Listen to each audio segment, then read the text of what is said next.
Welcome to the 4th episode in a 5-part series from one of America's best road trip destinations, the Eastern Sierra. Coming up in this video, we start our day at Space Camp, visit the oldest living trees on the planet, and find out just how high we can get in California. 85, 88, 91, 10,000, and 15 feet, baby. The Fuso is high right now. I'm Ben. This is Rebecca. We are a couple of Alaskans with the dream of driving our expedition vehicle around the world. Unfortunately, COVID has closed international land travel, so we're making the most of things in our home country until borders reopen. These films are produced through the support of you, the Outliers YouTube community. Click join on our channel for early video releases, exclusive content, increased engagement, and so much more.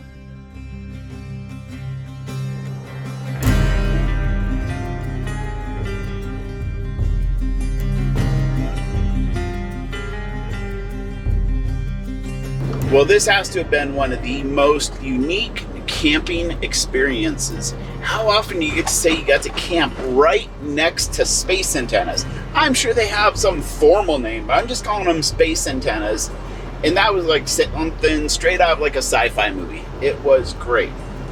All right, today's adventure, we are definitely getting a late start. So it's 1:25 p.m.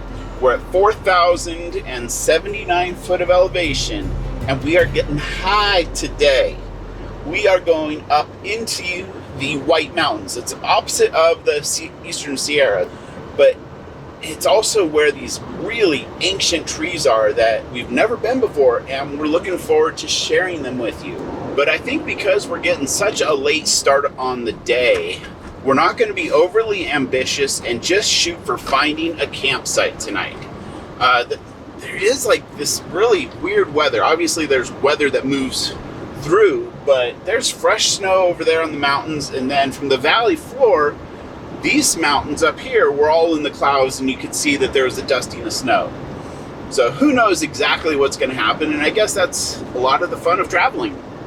We are getting a late start today, but I don't really think it's something to be super concerned about because the entire drive up this mountainside is only 25 miles long. So even if the road turns to dirt and it's a really slow go, it's not probably something we need to be worried about. We'll definitely arrive before dark. And we are climbing up the side of a mountain. When we're on the valley floor, we found that it gets dark very early, kind of like last night, 5:15, it was dark. But since we're gaining elevation and we won't be in the shadow of the Sierra Nevada mountains, hopefully we're going to get a little bit more sunshine. It is pretty breezy today, so this will be an interesting climb since we're going up the side of a steep mountain. We'll see how it goes. I'm always a little nervous on these high elevation climbs.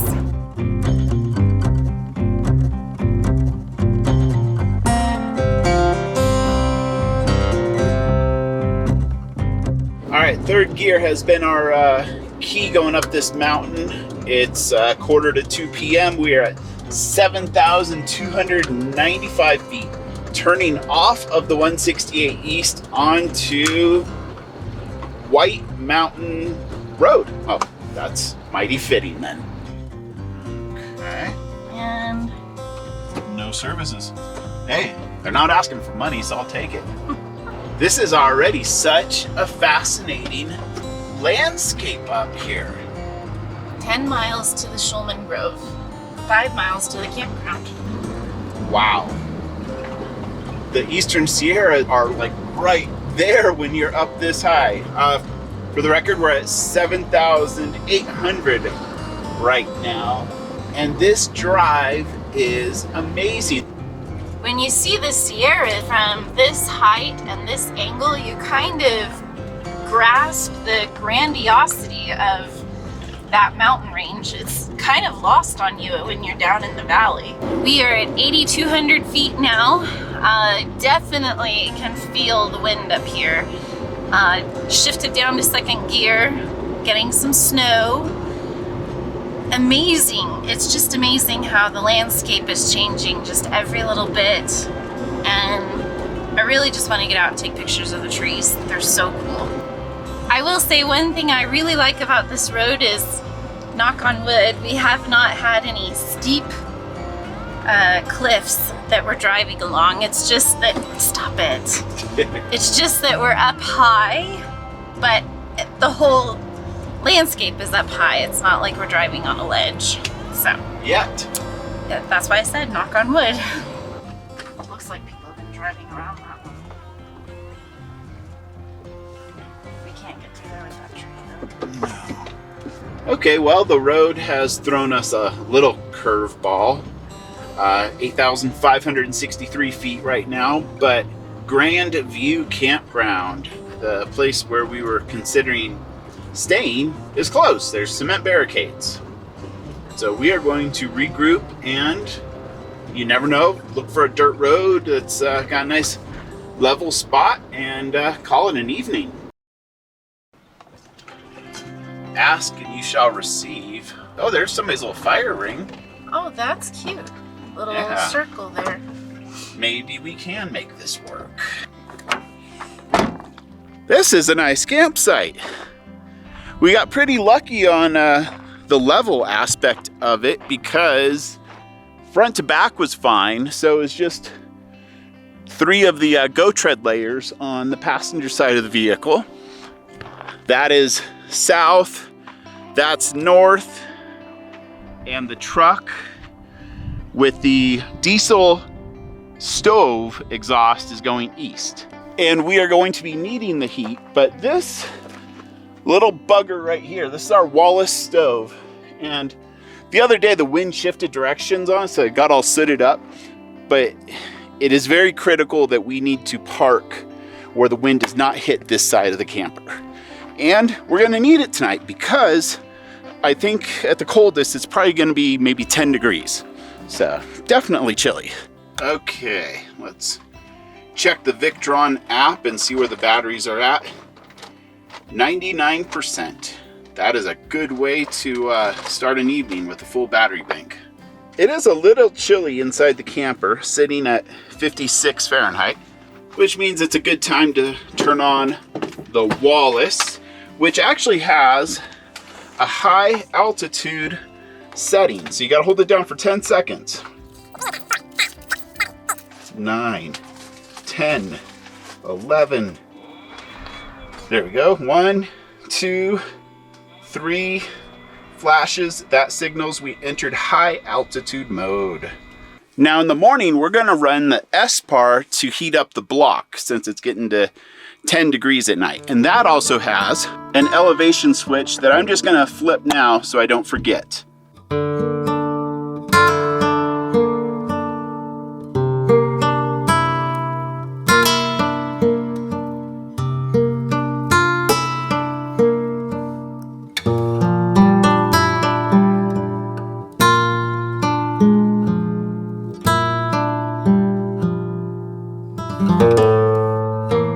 So I really love to paint. Historically, I've only ever done oils or acrylics, but I went to the art store to pick something else up that I wanted to do. And the watercolors kind of spoke to me, so I thought I'd give them a try.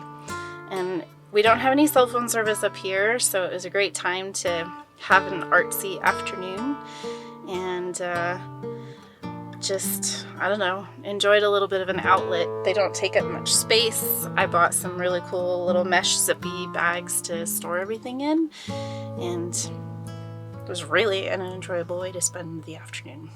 Now we're gonna make some dinner.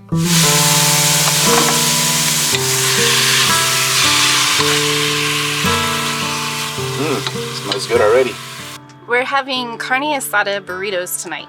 I don't think that it's a big secret that Ben's favorite meat on the planet thus far, is carne asada.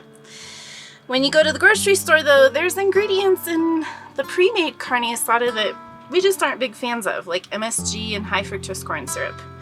So I pulled up a quick recipe on my phone and grabbed the ingredients we needed, which was orange, lemon, lime, garlic, which I already had, cilantro, and a jalapeno. Already had the seasonings at home, which was cumin, salt, pepper, chili powder, onion powder. We left it for 36 hours. Now it's marinated and we're cooking it up tonight. Got a fresh tomato, avocado, some cheese, and tortillas. We're gonna have carne asada burritos for dinner tonight. Guess what? What? The microwave is being used again. Again. Yes. Every Seriously. day. To reheat some beans that we had for our meal tonight. Yeah, the microwave is working perfect.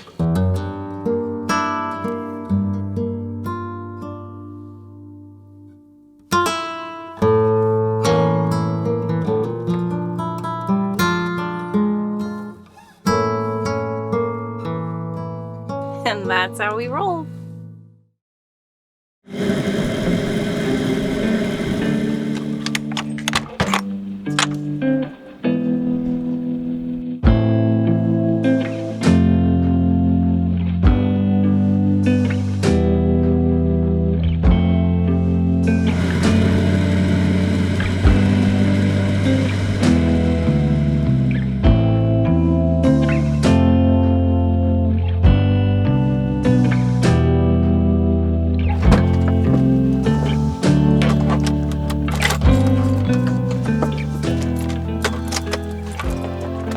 No glow plug light. I love having a block heater.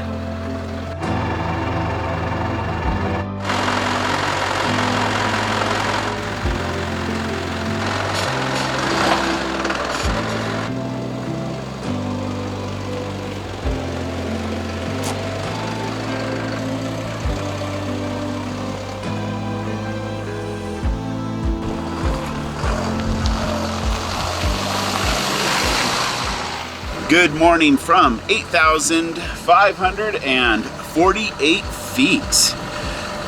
Beautiful day up here. All those clouds disappeared. It's brisk, still below freezing, but the views are spectacular. Pretty excited. Yeah, we cut yesterday short, but it's all in the mindset of slowing down and savoring experiences.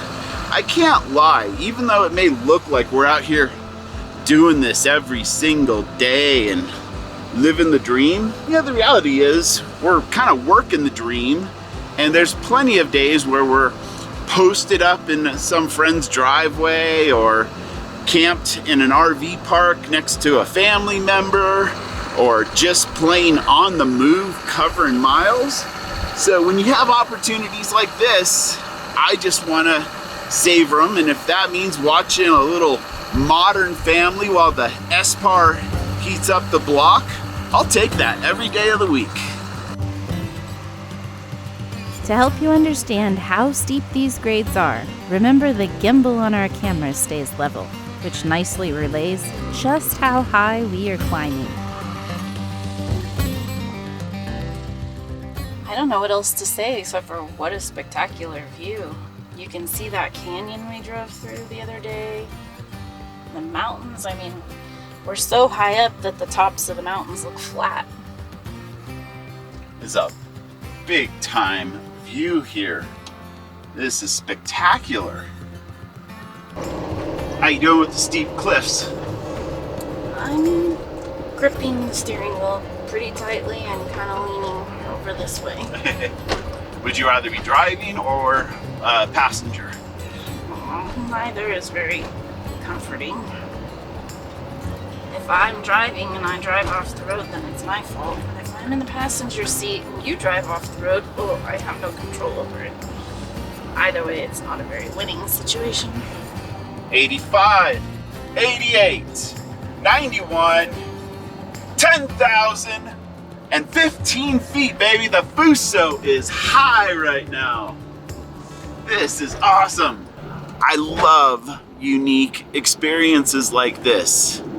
It is just so much fun doing new things and pushing the limits, especially when the views are like this. Welcome to the Schulman Grove in the Ancient Bristlecone Forest. This is home to the oldest non-clonal living organisms on the planet. An easier way to say it is, they're the oldest living trees on Earth. The visitor center is closed because of winter or COVID. Who even knows anymore? Fortunately, there are interpretive signs and walking trails through the forest that are still open. Located high in the White Mountains of the Inyo National Forest, these twisted, weathered, and resilient trees are up to 5,000 years old. That's 500 years older than the pyramids of Giza. Just how did these trees get to be so old? Well, despite having a quick lighting resin in their bark, fires are not viable threats to bristlecone pine trees. This is because they grow in limestone outcroppings with little or no surface fuels to propagate a wildfire, and also because fire does not thrive in the thin air at these high altitudes. You enjoying yourself? I am. This is spectacular. Keep saying words like that on this video, but it's true. These trees are survivors. It's so amazing, like, and the air is crisp and clean. Obviously, you can feel the elevation, that pine smell to it. Oh, it's, I said survivor, but these trees, 5,000 years old, they've survived indigenous humans, Western humans, because they're pretty destructive. Mother Nature, she can be brutal herself with lightning strikes, forest fires, bark beetle, and all kinds of other things. And we don't threats. even know about for 5,000 years. Just breathtaking and special to be up here. All right, that was a very nice first stop of the day. Enjoyed it. We noticed the road is open past this little stop here. So we're gonna lock the hubs and see if we can make it to Patriarch Grove, which is where the actual oldest living tree is. But this is all kind of uncertain, just like we weren't planning on that campground being closed. But we are locked up and four-wheel drive is ready to go if needed.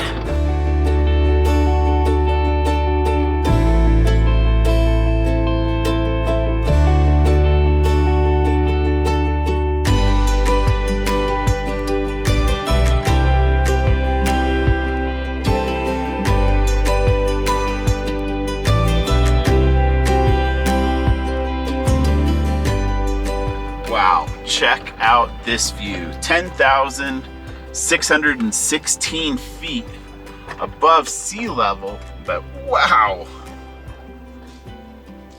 Just, you guys have to come do this drive. Well, we have also reached the point where there are no fresh tire tracks today. There's some tire tracks that look like they could be a day or two old, but we are blazing the trail for this little Friday drive. Okay, we've reached a point in the road where it's getting a little steep and there's an off-camber turn, and we opted to hit the four-wheel drive button because smart money says don't get stuck in the first place or don't put yourself in a precarious position. Do you feel like you're on top of the world yet? We kind of are. We are. At least this part of the world. Yeah. And the road keeps going up. We are at 10,805 feet right now.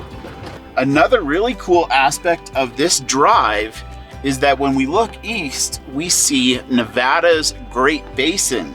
And that is one area that I'd really like to explore further. We've gone and done the extraterrestrial highway and Rachel, and that was just like a taste of it, and we're seeing all this open wild land. So if you have the opportunity to oh, that is a cool tree. Yeah, get up to Nevada's Great Basin. It just seems like a wild open land that everybody could enjoy. Well, we've been in uncharted territory for us personally, but now we're at the point where there are no more tracks in the snow. We are going further than anybody has gone in recent days. Mm-hmm. maybe even like a week. Maybe. Living on the edge. Hold We're on the tight. king and queen of the mountain here. You're doing a great job driving today. Thank you. How's it going? It's not really that hard of a drive. It's just a matter of going slow. Yeah, a little bumpy and washboarded at times. Yeah, but it's not like miserable or anything. Especially when you get in the parts where there's snow. It smooths it out. Yeah. We have a few miles to go before we reach the Patriarch Grove. So far, so good. Another thing to note is that there are a bunch of other side roads that lead off this way and off that way. Some of them say 4x4 low range only. And here's a sign. So Patriarch Grove, 3 miles. I think this is as close as we'll be able to get with this lens, but that is a wild horse. Given the state that we're in, California, I'm truly shocked that we are able to drive on this road and there's like not a closed gate. California usually plays it very safe when it comes to things like that. The Fuso is in beast mode up here.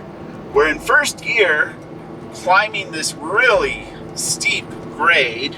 96, 97, 98, 97, 99, 11,000, 12, 16. I'm not sure, but this might actually be the highest elevation that I have driven up to. I did climb San Gorgonio Mountain in Southern California, and I believe that one's somewhere around 12, but I was just a kid back then. But this just takes the cake. California, bravo. This is a beautiful place.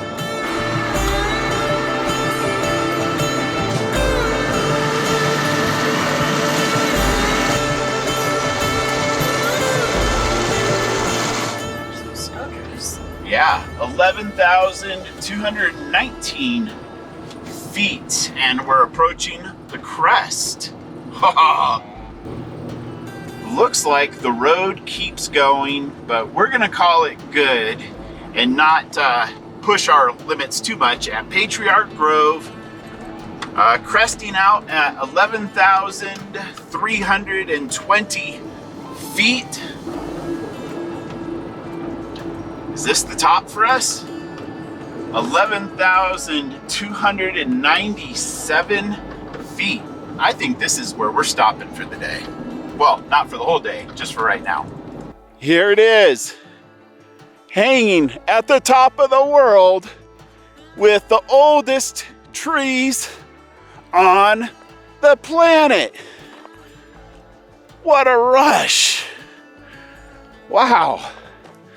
Life is about experiencing new things. Haven't had enough of them lately, but this takes the cake. Okay, we're brave, but we're not stupid. We're not gonna push our luck. We're gonna count our blessings that we made it to this point, even though the road goes further. But this is definitely on the list of places that we're gonna have to come back to.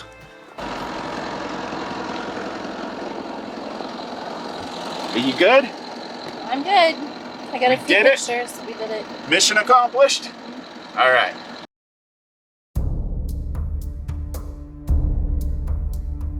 It's time to head down the mountain, and this is the perfect chance to talk about how Denny the expedition vehicle handled at these elevations.